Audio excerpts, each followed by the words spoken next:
Can you tell me something about Al-Qaeda? What do you think about this organization?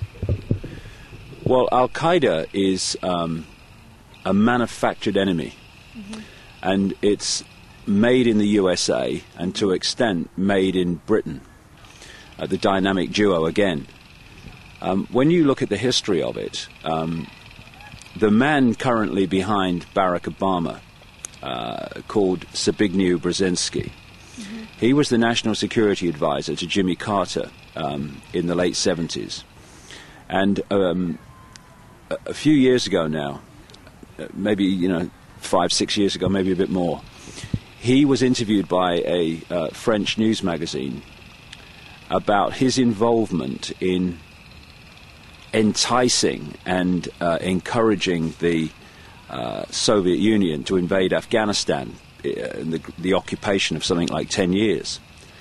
And what he admitted, he didn't seem to think it was a problem, was that before the invasion, Brzezinski and the Carter administration decided they wanted to give the Soviet Union what they called their Vietnam.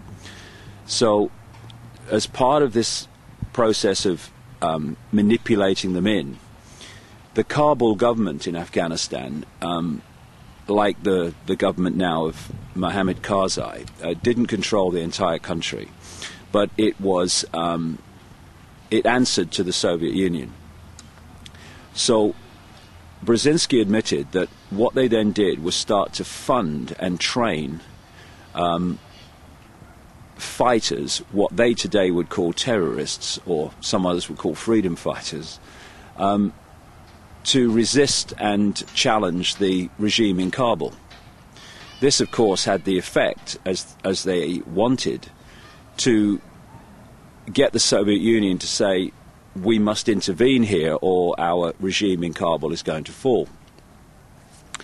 So we had something like 10 years of that occupation in which 1 million Afghans died. And Brzezinski, again, didn't seem to think that was much of a problem because, hey, what was the problem? We gave major problems to our other superpower, so it was a good thing. This is how these people think.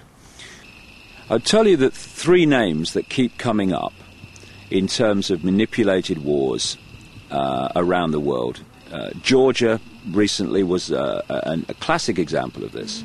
And those names are the United States, the United Kingdom, and Israel.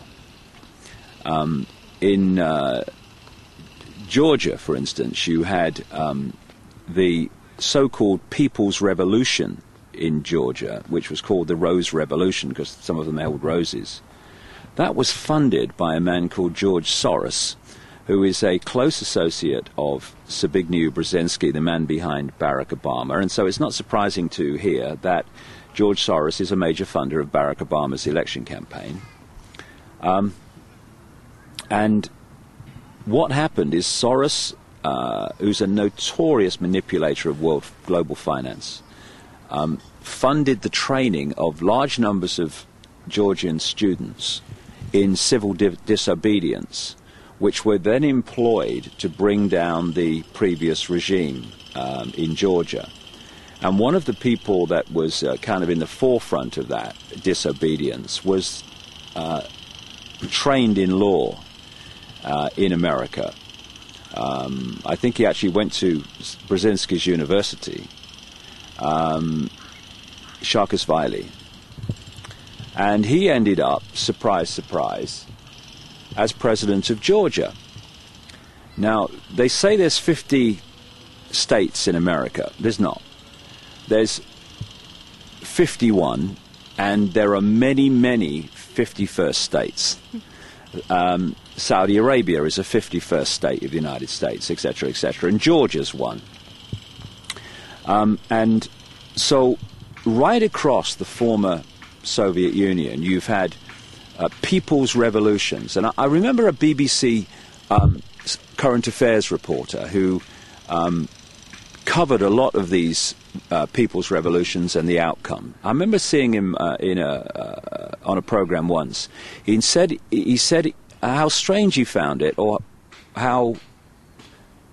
what a coincidence he found it, that the people who started the revolution, from the people, it's a people's revolution, it's a spontaneous people's revolution, they were the ones that ended up in power at the end of it, you know.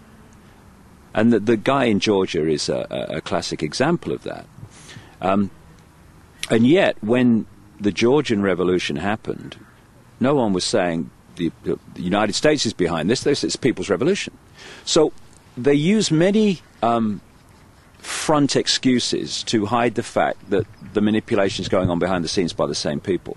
And in this area of the world, with the Bosnian conflict and all that went with it, you had a powder keg because of the history and the desire of certain people and groups to be top dog over everyone else. Once you've got that, then all you need is a frontman leader to unite this sense of racial superiority or religious superiority or whatever on the target people, so that you become top dog because you believe that you should be. And this is so easy to manipulate, that mentality, that we don't know and don't understand, because we've been given a fake version of where we are and who we are. We can't fix it because we don't know what there is to fix, and we certainly don't therefore know how to fix it.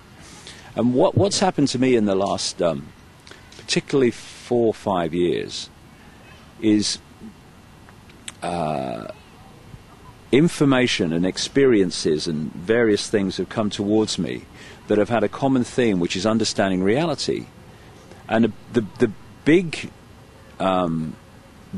penny, it wasn't a penny, it was a bank dropped when I realized that we live in the equivalent of a wireless internet, and that these scientific contradictions to mainstream science anyway, that we have a solid world made of atoms when atoms have no solidity. How can that be? It's a mystery. Well, actually it's not, because atoms with no solidity can't make a solid world.